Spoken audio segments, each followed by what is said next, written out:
I have seen two very different kinds of Afro-Caribbean men, and their differences start at home. Upbringing is the soil, and I have watched how two very different soils grow two very different kinds of men. I have spent years watching how Afro-Caribbean men are shaped, and the contrast is hard to ignore. Over the years, I have noticed something when it comes to certain types of men, specifically Afro-Caribbean men raised in strongly religious households. Many of these men grow up with a deep respect for structure, tradition, and moral codes. On the surface, this sounds like a strength, and in some cases it is. But the flip side is that this upbringing can also produce a kind of mental rigidity. Some carry forward an unshakable sense that certain questions should not be asked, certain boundaries should not be crossed, and certain authorities should never be challenged. It can make them dependable in some areas, but hesitant in others, especially when it comes to stepping outside the lines drawn for them early in life. Now, when I contrast that with Afro-Caribbean men raised in single-parent households, without the heavy hand of religious doctrine, the differences are striking. Many of these men develop an adaptive, survival-driven mindset early on. They often become highly resourceful, street-smart, and independent in their decision-making. But here too, there's another side. Without the anchor of a structured belief system, some struggle to form a consistent internal compass, relying instead on personal experiences or peer influence to guide their values. Neither path is perfect. One can produce men who are morally disciplined but creatively confined. The other can produce men who are free-thinking but sometimes directionless. And in both cases, the potential for growth lies in balance, keeping the discipline without becoming a prisoner to it, and keeping the freedom without losing moral grounding. For me, these observations aren't about casting judgment.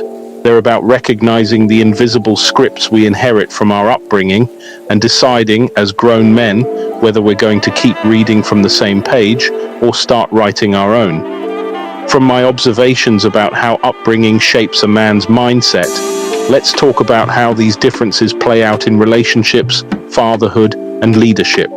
For Afro-Caribbean men raised in religious-focused households, relationships are often approached with a sense of duty and traditional gender roles.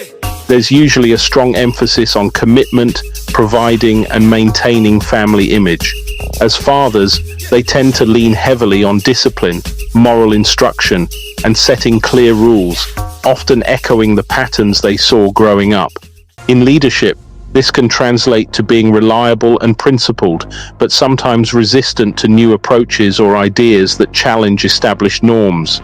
On the other hand, Afro-Caribbean men raised in single-parent households without strong religious influence often develop a different relationship approach. Many carry a high value for independence in themselves and in their partners. They may be more open to redefining gender roles and embracing unconventional family dynamics. As fathers, they might place greater emphasis on emotional connection, flexibility, and shared experience rather than strict rule enforcement. In leadership, this can produce creative problem solvers and risk takers, but sometimes with less patience for structure or long-term planning. Neither approach is inherently better, but each carries strengths and blind spots. The disciplined man might keep a household stable but struggle to adapt to change.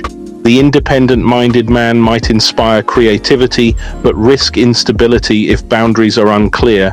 In my view, the best men I've met, regardless of their upbringing, have done the work to blend both sides, the steadiness of tradition and the openness of free thought.